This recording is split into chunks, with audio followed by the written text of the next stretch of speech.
Yeah, it's very good to be here.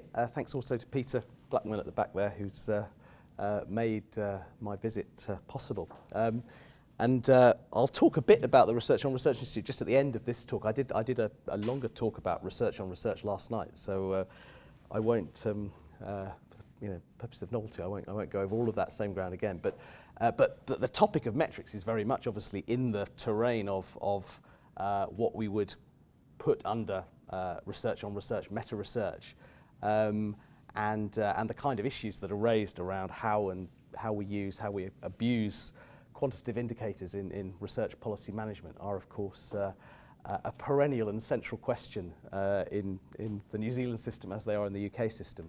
But what I thought I'd do was talk about the idea of responsible uses of metrics, which is something that I think has gained more attention and traction in a range of different research organisations, universities, funders and others in quite a number of countries over the last few years. To say a bit about that agenda, how it's evolved over recent years, where it's going, what some of the next steps and priorities and opportunities might be in terms of us making good use of the indicators that we have in a sensible way and avoiding some of the worst consequences and perverse incentives that can arise when particular indicators get used badly, which we're all aware of.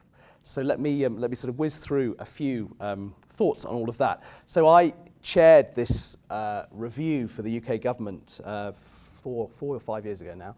It came out 4 years ago, the Metric Tide, which was prompted in a UK context by, in a narrow sense, it's very relevant to the New Zealand context right now with the PBRF review going on, but our equivalent to the PBRF, the Research Excellence Framework, the REF, had just completed in 2014, and as is the way in different systems, the government, the wheels began cranking for a review of that framework, how it was run, whether we could run it more cheaply, efficiently, effectively in various ways. And one of the questions that arose was, should we just do the whole thing through metrics, rather than, as is the case now, was the case in 2014, primarily through subject-based panels, through peer review, it's similar in respects to here.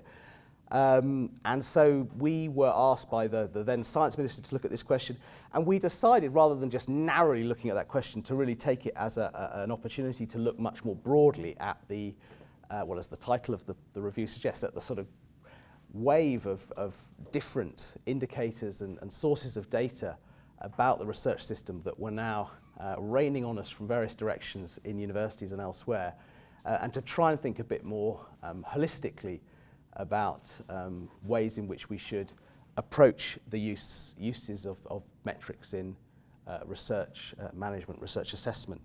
And so we, I won't go through everything that's in this review because there's lots of stuff in it, but in the 5 things I will pull out are the criteria we set out for how metrics should be used responsibly. And they were these ones here. Robustness, of course, we want to use good metrics that are as robust and rigorous as possible, and that includes, of course, ensuring that metrics are field normalized and appropriately used in the context in which they're being applied, but also metrics that are humble, that sort of recognize the limitations of particularly single indicators in telling us in a complete sense what are often quite rich and complicated pictures. And if we're talking about concepts like excellence and impact of research, these are very nuanced, textured measures and notions of value, and they don't readily lend themselves to being codified and captured in single numbers, and that's an obvious point that the moment any of us think about our own research or the research systems of which we're part is very obvious, but yet as we often see, there is a tendency for lots of reasons, managerial, loss of time, different factors, to reach for simple or singular indicators. So we wanted there to be greater humility in the use of indicators. Transparency, of course, very important, making sure that wherever possible,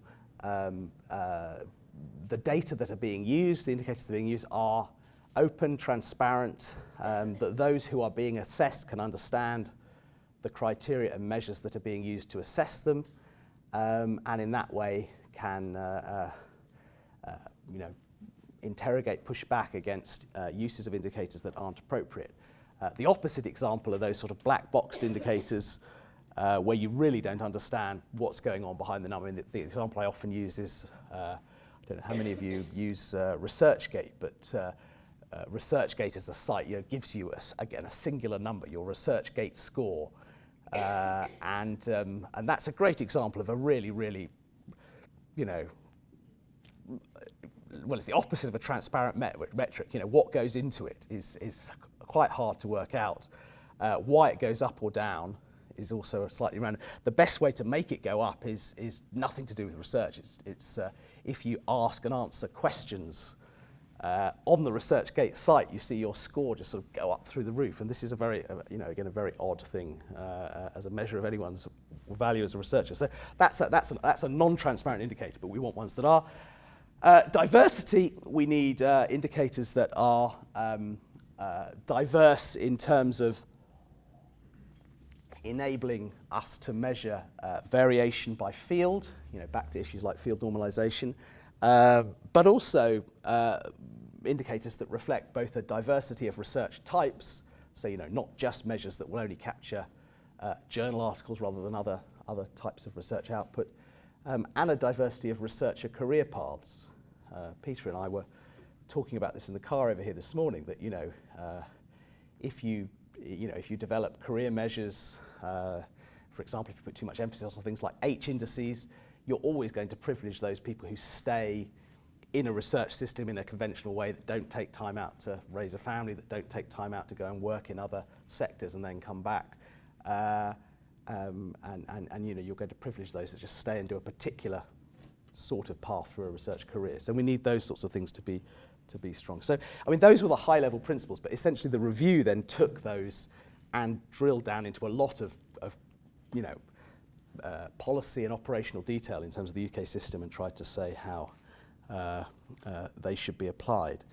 And of course, we were doing this in the UK at a time when there were various other initiatives underway, and there was a general heightened international interest in these kinds of questions. And we benefited enormously from a lot of dialogue between those different exercises. So you'll be aware, I'm sure, of the San Francisco Declaration on Research Assessment. I was disappointed here Auckland isn't a signatory, but DORA, which was launched in 2012, and then more or less at the same time the metric tide came out, give or take a few weeks, the Leiden Manifesto, which was produced from within the bibliometric scientometric community, again as a set of principles to try and encourage better use of indicators in research assessment. So there was a lot of dialogue and indeed quite a lot of sort of shared personnel between these different initiatives. Paul Wouters, who was one of the authors of the Leiden Manifesto, was also on the Metric Tide group. Stephen Curry, who is now the chair of DORA, was also on the Metric Tide group. So there was an unusual degree of sort of coherence of ideas and of people in, I think, trying to push these kinds of issues in the way that we did at that time. And in terms of where the debate then went, I won't go through all the sort of particularities of the UK debate because it's a bit boring from a New Zealand perspective, but to just pick a few things that have happened in the 4 or 5 years since. One important area of activity following those different initiatives, Leiden, Metric Tide, DORA, was at the European level, and we saw the European Commission in particular take a lot of interest in these questions, and there's been a whole series of further studies and reports, expert groups that have produced work on these kinds of questions in a European context, and this is all designed to inform the next framework programme in Europe. Of course, Britain now is most likely not going to be part of, much to our regret. But leaving that to one side, the Commission has been very energetic, as it has been across the whole open science agenda, and things like Plan S as well. So this sort of focus on research indicators, next generation metrics, has been quite important, and I was involved in that process. And then there's currently an expert group on indicators that again is being chaired by Paul Wouters, who was involved in Leiden and the metric tide, and that report should be out any time soon. That's been a sort of further look at these questions. So we all sort of took stock really last year to try and say, well, I mean, DORA celebrated its 5th birthday in 2018, and in the UK we were looking at how much progress we'd made since the metric tide, and tried really just to take well, how much actual impact have all these sorts of arguments had on the way in which research systems are being run, the way in which funders and universities and others are approaching the use of indicators. One of the products, which I'll say a bit more about in a minute, of the metric tide review in the UK, one of the recommendations was for the creation of a forum for responsible research metrics in the UK system that would bring together all of the research funders, all of the universities, to try and look in a more system-wide way at these kind of questions in an ongoing basis. And that forum is well up and running now, and it's chaired by the guy there. You can see at the bottom of that Guardian piece, Max Liu, who's the Vice Chancellor of the University of Surrey. I think generally, it's easy to always find bad examples and universities that do terrible things and managers that take shortcuts, etc. But I mean, in general, I think given it's only 4 or 5 years on from this stuff really getting a big push of attention, there has been a welcome level of response in research systems around the world. And I mean, I'd be interested, if we have time in discussion, to hear how these debates are being viewed here. So there's certainly a long way to go, but I think in general there is certainly a visibly heightened awareness of these problems in different parts of research systems. Many universities are grappling with how to try and walk that delicate line between obviously making good, sensible use of quantitative data where it's available. I mean, bizarre if we as researchers set ourselves against the use of data when it's used well and used wisely, as we say in the metric tide report. But balancing that with trying to avoid some of the very obvious problems that we've seen in placing too much emphasis on certain indicators. Journal impact factor is probably the most obvious.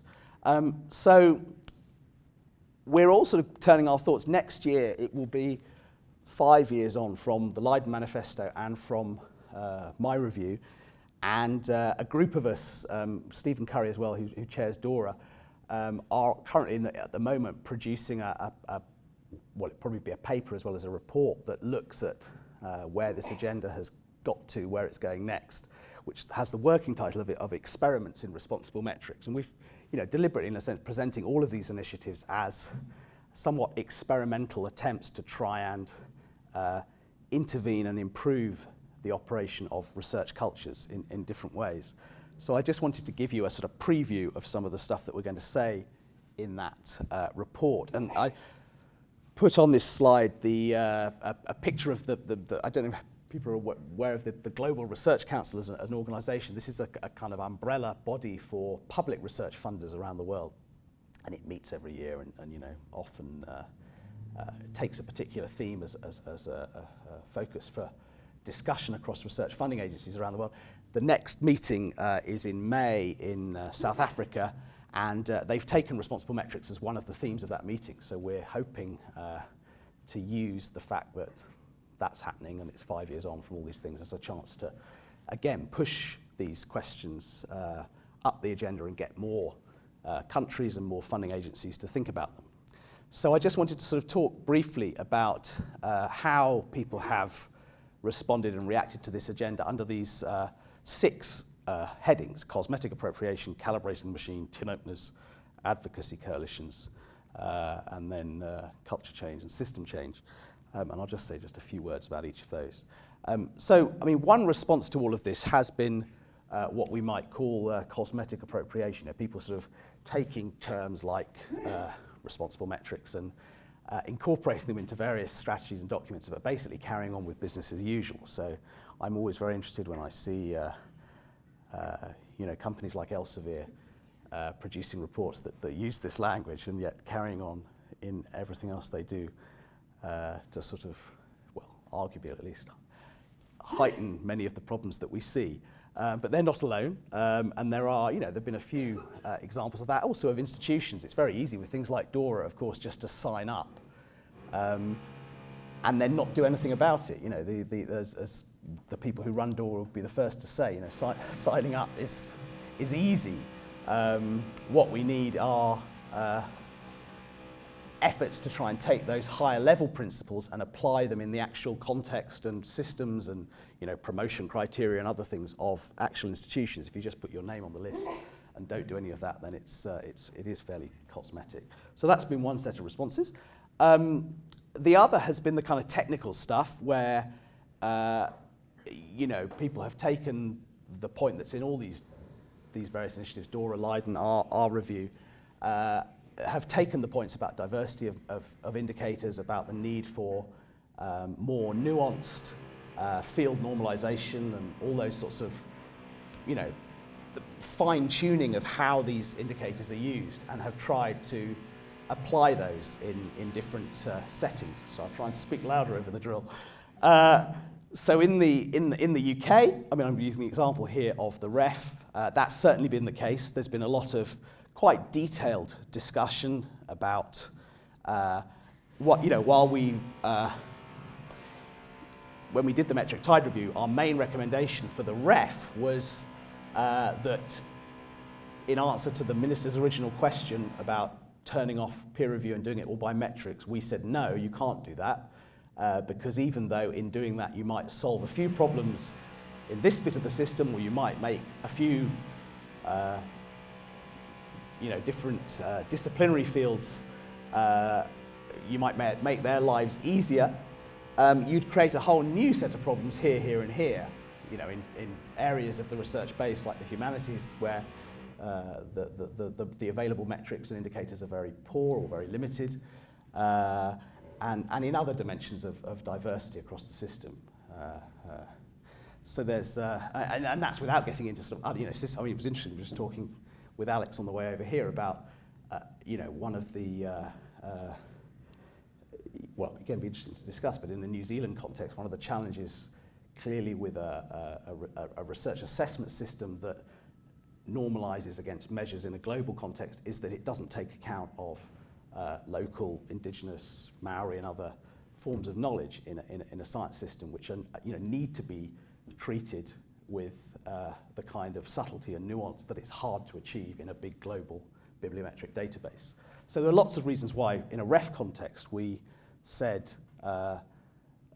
metrics weren't the easy answer, but at the same time, we looked then at ways in which you could calibrate things in various ways. And in the REF 2021 exercise, which we're just gearing up to right now in the UK university system, those subjects that want them can have access to citation data. So the primary methodology for the REF in the UK is peer review, subject-based panels. But in those subjects where they feel they have confidence in the use of I say not journal impact factors, but just citation data on an article-by-article basis, that data is made available.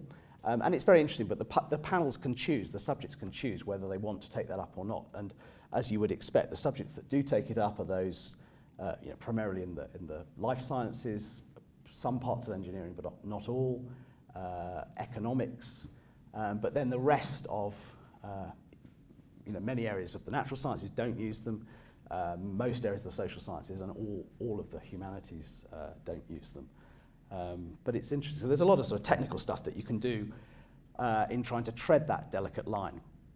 The other thing that we've seen is the use of things like DORA and the metric tide, Leiden Manifesto, as what we might call tin openers. They're ways of opening up a bigger debate in a national system or in a particular institution or university about these questions, about measurement, assessment, criteria that are being used for hiring, promotion, etc.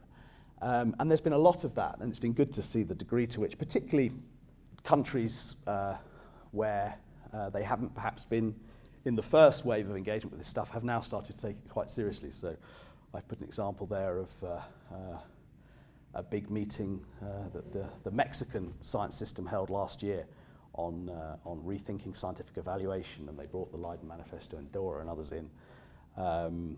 More recently, this was one in Switzerland, which brought all of the key actors in the Swiss science system together to think about this stuff. So that's still very much ongoing. I mean, I'm quite regularly get, and the people involved in DORA and Leiden as well get, contacted by some, different country around the world where they're just sort of beginning to think very seriously about what this stuff might mean for how they measure and evaluate research. And as I say, it's particularly important if you think in any developing or emerging economy context, particularly important, all of those questions around diversity and what types of knowledge, what types of output, what types of venue of publication count and should count in a measurement system. We've also seen various what we might call advocacy coalitions develop, and I mentioned already the UK Forum for Responsible Research Metrics as a national example in Britain, but as I also pointed to earlier, you've got similar coalitions at the European level. The European Universities Association recently, which brings together most of the universities across Europe, they've been very active over the last year on this agenda. So that's another good thing that we're seeing, different parts of the system. And the Global Research Council, which again I mentioned, if they do decide collectively as a group of global funders to really do stuff on this agenda, that would be quite significant. And so, this is more on what the Forum for Responsible Metrics does in the UK, which I won't go through in detail, but one of the things it's been doing is pushing different institutions to sign up to DORA or to take the principles in the Leiden Manifesto and Metric Tide into their operations. And I mean, this is data that was published last year, so it's quite out of date. Then you saw there were about 15, 16 different UK universities who'd signed up to the DORA declaration. I think the latest numbers, I saw some new numbers on this last week, I think it's now 37 UK universities that have signed up out of 140 universities. So there's still some way to go, but it's a significant portion of the system. And pretty much all of the funders had already signed up by last year, and if they haven't, they have by now. So, and some of the funders have been quite sort of muscular in using their leverage over the universities to get them to sign up. So the Wellcome Trust is probably the best example. They've said that, I think it's as of next year, Wellcome already place very stringent requirements on researchers in respect of open access and publishing their work openly. They're now also insisting that universities that apply, or researchers in universities that apply for money, have to demonstrate that their institution has some kind of policy for responsible uses of metrics. So they're trying to use their influence as funders to push change. And the Forum, as I say, tries to encourage that too. The other thing the Forum does is try and advise different players in the UK system on how to respond to new indicators, new analytic tools and platforms as they emerge. And of course, particularly those of you that work in the research office here, and just the same in my university, you're constantly being bombarded, particularly by the commercial providers in this space, with new and different ways of measuring and slicing and dicing the research system. And it's quite difficult really deciding, what do you, as a university, what do you use and not use? As a funder, what do you adopt and not adopt? So we're trying through the Forum to just give all of those organisations a source of impartial, independent advice, obviously not coloured by a desire to make millions of pounds of profit from the people we're advising. And that's been quite valued, I think, by people so far. And then the final thing that the Forum is doing, and this may be relevant here as well, is trying to shape debate about the next generation of research information infrastructure at a national level, and obviously there are aspects of this that need also to be international. And in the UK, we've gone through a major reorganisation of our research funding system over the last 2-3 years, the creation of this new consolidated agency, UK Research and Innovation. And with that does come the possibility to think quite creatively in a system-wide way about things like research data infrastructure, which tend always to be, those issues don't always get the attention and investment that they deserve.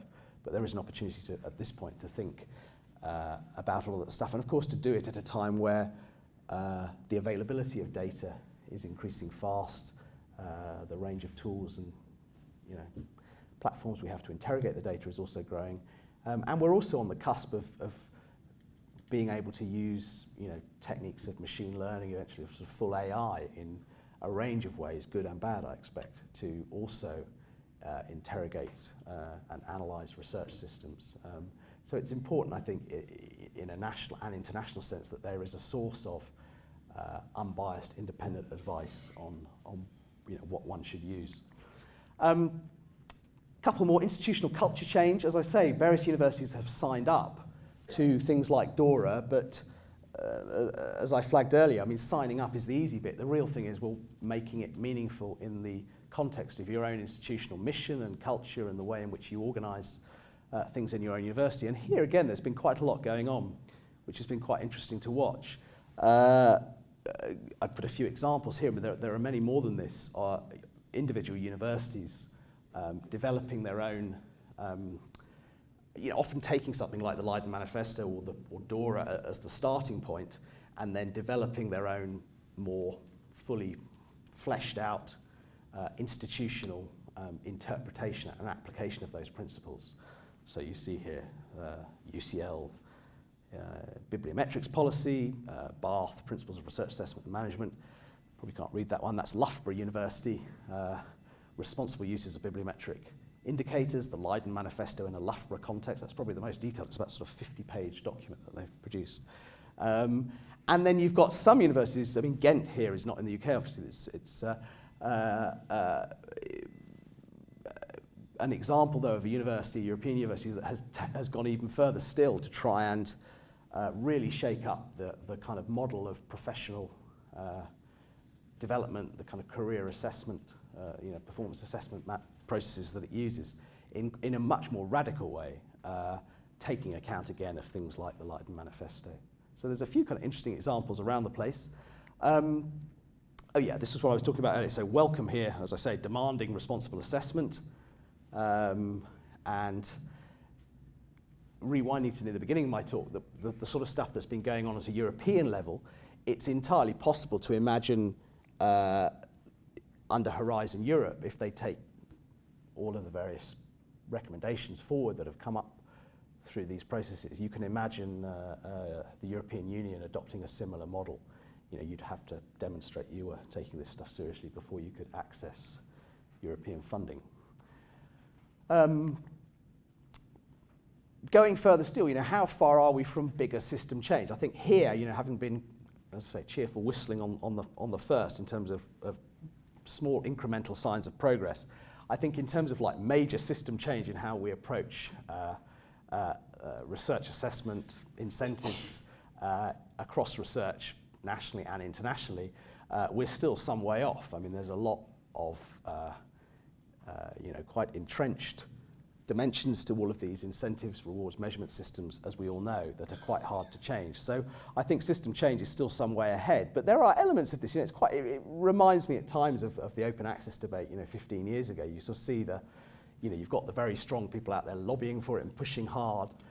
You can see the outlines of what the system might become, but it took a long time before, and we're still not there in terms of really properly creating a more open research culture. So I think here again, I'm sort of more gently and optimistic over the medium to long term than I am making any claims for things having changed overnight. But just to end, if I've got time, I don't know, how am I doing for time? I've got another 5 minutes. Just a few, so 3 or 4 priorities for where I think this debate needs to go next. The first is better linking up different institutional and national conversations about this into a broader movement to think across global research systems and cultures about these questions. And I'm conscious with Peter in the back row, and bodies like the International Science Council that he's going to be president of. Yeah, we really need some of the big global players in science funding and science policy, I think, to drive and just to make this more of an accepted part of good scientific, good research practice. And we're getting there, but we're still some way to go. So I think there is some definitely scope to link those things together more broadly, and of course get other countries involved. And as I said, it'd be interesting to hear how people view these debates from a New Zealand perspective. A second priority is joining the dots between some of these debates about measurement and indicators and algorithmic accountability in research to parallel debates in other parts both of the education system. One thinks about lots of debates in terms of data on students and learning and teaching, but also, of course, the wider discussions we see about, algorithms and transparency of organisations like Facebook, etc. There's a very strong connection. The Facebook kind of stuff gets a lot more of the headlines, but the principles at stake are no different in respect to algorithms that Facebook uses to shape your the feed of news that you might access. The principles are the same in respect of ResearchGate choosing a particular way to measure and demonstrate your worth as a researcher. So I think there's scope to link those things together. It's been very interesting as well to see various funders as research funders investing more in sort of serious hardcore data science capacity. And again, Wellcome is an example. They have now a team of 18 data scientists, data analysts in-house as a funder doing work on these kinds of questions with respect to their portfolio, and there are various other funders moving in this direction. And of course several universities as well are building up much bigger, more sophisticated in-house analytical teams. A third priority, I think we do as a community, as a research community and as universities, need to apply more pressure on the commercial actors in these debates. The publishers, of course, the data providers like Elsevier, Clarivate, Digital Science, and the dreaded rankers, those that create university rankings. And I think of all the sectors, in terms of, with the Metric Tide report, we had quite detailed recommendations for all of these different actors in the system. And the one group who I think have really dismally failed to take forward anything that has been said in terms of improving and creating more robust, nuanced, diverse, accountable, transparent uses of data are the producers of university league tables, who I think are some of the most pernicious and damaging actors now in the global research system. So there's a lot. I don't quite know what the answer is there, but they definitely need to be tackled in a more full-on way. And I talked about dimensions as a good example of something that I think is an improvement in terms of a commercial product on some of the existing platforms, because it brings, as the name suggests, a more multidimensional picture of what is going on in the research system. So in addition to data on publications, you're also seeing grant data, patent data, and then very importantly, things like policy document uses of research, which if you're working in policy relevant field of social science is a very good way of giving policy relevance more profile and prominence in the overall picture you're getting of the system. This is the bit that does link to what I was talking about last night. I think we also need to invest more in research on what's going on in these research systems. It's easy to say, don't use metrics irresponsibly. It's much harder to come up with alternative, better systems of evaluation that, as I say, do make the most of good, sensible uses of quantitative data, but do so in a nuanced and sensitive way. And so that's one of the kind of agendas that I would see being pursued through meta research, research on research, and the new institute, Research on Research Institute, is one of several efforts to try and increase the international effort and emphasis on those kinds of questions. And then at an institutional level in universities, I think it's really important that we all think hard about expanding our notions, our criteria, our measurement systems in respect of research leadership, the way we think about what constitutes leadership characteristics in research, what things we're trying to incentivize, reward, promote, hire on the basis of.